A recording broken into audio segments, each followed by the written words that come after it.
Hey fellow travelers, and welcome back. Today we are going to share how we spent a day in the port of San Juan without booking an excursion through the cruise line. But first, we are Into Paradise We Travel, where we love sharing our travel tips and advice on all of our fun adventures together. So one of our cruise ports was in San Juan, Puerto Rico. We have done an excursion at this port before, but decided to check out the city on our own this time, and we hope this video gets you on your way to checking out this beautiful city. We opted to walk Old San Juan, do a little shopping, check out one of the forts, find the famous street with the parasols, and the home of the original pina colada. We also discovered a great place to have lunch near the port, so make sure to stick around for that. First, we headed to one of the forts, El Morro, which is one of the most well-known forts in San Juan. It is also a National Historic Site. There is so much history to take in here. You can do a self-guided tour or one by one of the park rangers. The first time we visited, we took a cab ride here. This time we decided to walk. Just a side note, you can get amazing views of the fort from the ship, either as you're leaving or coming in, depending on your port arrival for the day. We have captured some incredible shots of the fort during different times of the year. Next, we were on a mission to find the street with the parasols. The past 2 times we were here, the parasols were replaced with a huge Puerto Rican flag. This most recent time, it was in honor of Breast Cancer Month. The street is now cordoned off since it has become such a popular tourist stop, which makes snagging pictures under this iconic street so much easier. You can find this on Fortaleza Street just before you get to the governor's mansion.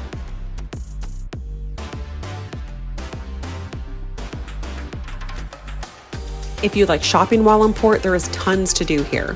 Just a hint, there is a Walgreens right across the street from the port, which we have had to take advantage of because one of us will always forget a travel essential.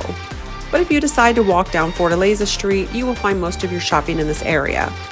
But make sure to keep your eyes out for the local vendors. We have purchased some great trinkets from the vendors. You can usually find them located closest to the cruise port. Then we were off to find the home of the original pina colada at Barinas.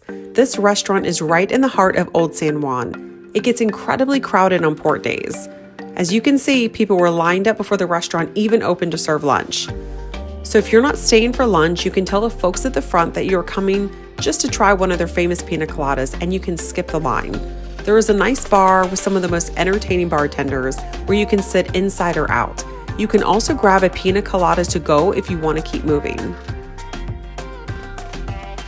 After we tried these delicious pina coladas, we learned of a great local restaurant that was on our way back to the cruise port. Alakan Del Mareno is located just a couple of blocks behind the Walgreens near the cruise port. It is also right next door to the Starbucks.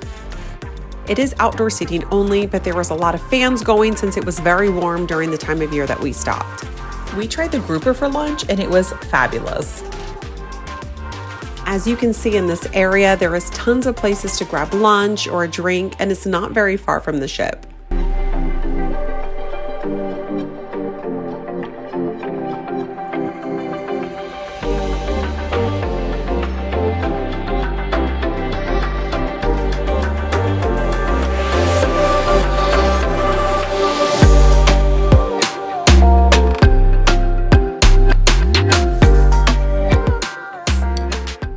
Once we walked what felt like the entire city, we headed back to the ship and enjoyed these gorgeous views before we left port.